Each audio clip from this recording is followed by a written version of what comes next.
Hey everybody, it's Jeff here of the Mentor Team at Realty Executives Cooper Spransey. When you're buying or selling a home, there are a lot of things that you need to take into consideration. So I'm sitting down with mortgage lender Eirik of Cross Country Mortgage to talk a little bit about the process. Today we're going to talk about the process for first-time home buyers.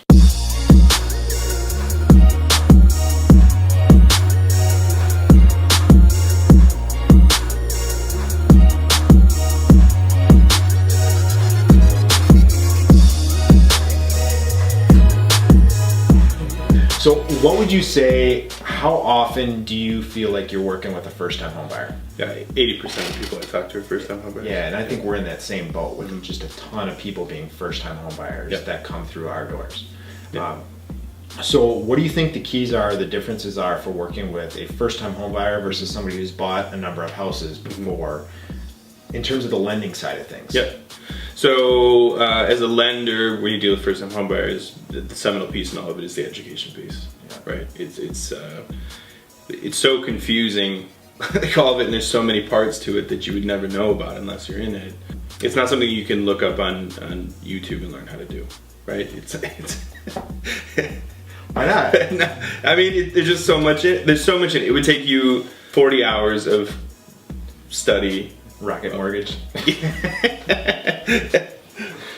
It would take a long time. It would take a very long time to understand that. You know, with a lot of like the smaller lenders specifically, we have the time to be able to do that. Aren't. So what is it that you do with these first-time home buyers to really make sure that they can feel comfortable and know what they're doing with the lending side of things moving forward? So, I mean, the biggest thing for me is meeting face to face. As a lender, I didn't feel like I really had my feet into it and knew what the hell I was doing until about 2 years in. So I can't imagine being a first-time home buyer. You know, I think with first-time home buyers that the synergy between the realtor and the lender of feeling comfortable with how we do things and how we communicate with each other and with them is a massive part to that as well, right? Because you're not going to learn everything in 30 days. You're just not. So knowing that you can trust that we're looking out for you is a huge component of it as well. Yeah, that's a huge piece, that trust piece. You know, and then putting your trust in the professionals that are there to serve you throughout the process. Right? I mean, we do the same thing with first-time home buyers when they come in and meet with us, and we want to sit down and talk and really answer as many questions as we can up front. But the reality is, all those questions that we answer up front, they're going to walk out the door and forget most of them because they're not doing this stuff every single day, right? So even though they can learn it and they might know it, they're not really going to understand it until they're at that point in the process. So we'll sit down and we do talk about, you know, how do we go see houses? You know, what happens in the inspection? What's the market like? You know, how do you write an offer? All these types of things, we'll go over that.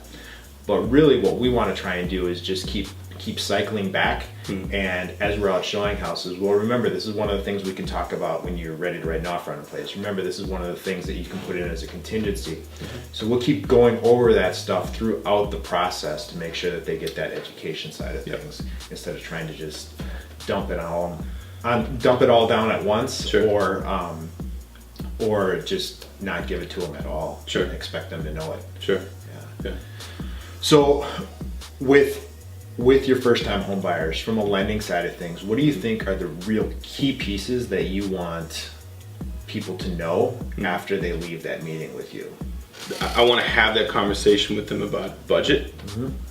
You know, what is a good budget for you look like? And that's not really a question, or it's not really an answer. The question that I can answer, it's not a question I can answer. It's only a question that you can answer, right? So having that conversation, buying a house from a financial standpoint is probably more of an existential question than it is a financial one, because oftentimes I can pre-approve you for way more house than you're going to want to buy. Absolutely. But it's important to know where you are and where you're going, and what your plans are for, you know, short-term and long-term future as well. But one of the statistics I saw was 49% of people between the ages of 25 and 34 think you have to have 20% down to buy a house, which is crazy. You don't have to do that. A vast majority of those people also thought that you had to have perfect credit to buy a house, which is not true either. I mean, with the two major investors, and even Fannie Mae and Freddie Mac, 620 is a minimum score. With FHA, you can go a little bit lower than that with still a low down payment. So big idea is that with little money down or with less than perfect credit, you may possibly still be in a situation where you could purchase a house. Yes. And that wouldn't necessarily be a bad financial decision for you either, right? One of the things that we think about from our standpoint with shopping with people is we want to talk about the resale value of things, because like you said, they're going to be moving out probably at some point in time. I mean, it's very rare that we're going to find a first-time home buyer that's going to be in that house forever. There are people, but the reality is, we keep seeing repeat clients because life changes. Right. And when life changes, your goals change and your financial picture changes, or your family size changes, or your job changes, or whatever it is.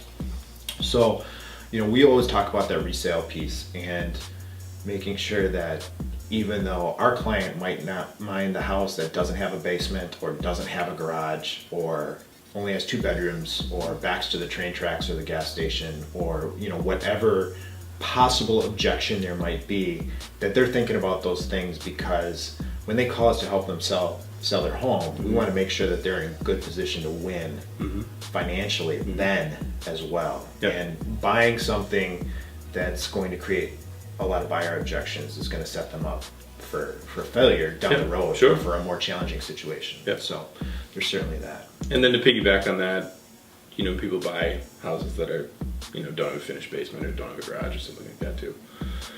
And they say you finish the basement, you put the garage in.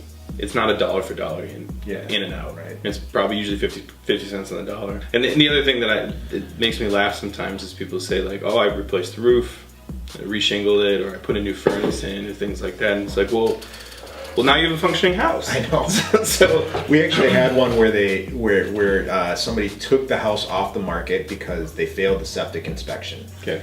They installed a new septic system, put it back on the market for $15,000 higher, and said, brand new septic. Like, you're right. There's things that you just expect to have in a functioning house, and the value of the house is not different because of those. Right. One of the other things I want to touch on too was in this market in particular is timelines. And being able to get things done, because it's super competitive. If you're going to be out there looking for houses, you're going to need to be able to get your financing done quickly and close potentially quickly too, because everything's sort of at a breakneck pace already. So your ability to go around and shop rates and take your time and put together spreadsheets, because every once in a while I run into somebody who's done 15 spreadsheets for all these different variables. And that would have been me, by the way. That's all fine and well, right? It's good to know that stuff. But if you're going to buy a house this year, you're not going to have the chance to do that. It's for lack of better explanation, it's you're in or you're not. But that comes back to that first thing you said about having a team that's serving you that you can trust, right? So if you can trust your lender, you can make quicker decisions and put that trust in your realtor to listen to what they're telling you about things. You can make those quicker decisions and stronger decisions to help you win. I think one of the things a lot of first-time home buyers are, by definition, renters. Right. I suppose some are living with somebody else, but coming from renting, oftentimes there's the lease and there's the timing of the purchase of the house and the lease, and trying to mesh that together. That's usually a key point for our first-time home buyers. Can you talk a little bit about that mortgage and that first mortgage payment and some things that they might want to consider with when that first mortgage payment's going to occur, as opposed to their lease, so that they're not doubling up payments, or they're minimizing how often they double up payments? Sure. So the one thing to keep in mind is that when you close on the mortgage, let's just say it's June 1st. Okay. Right.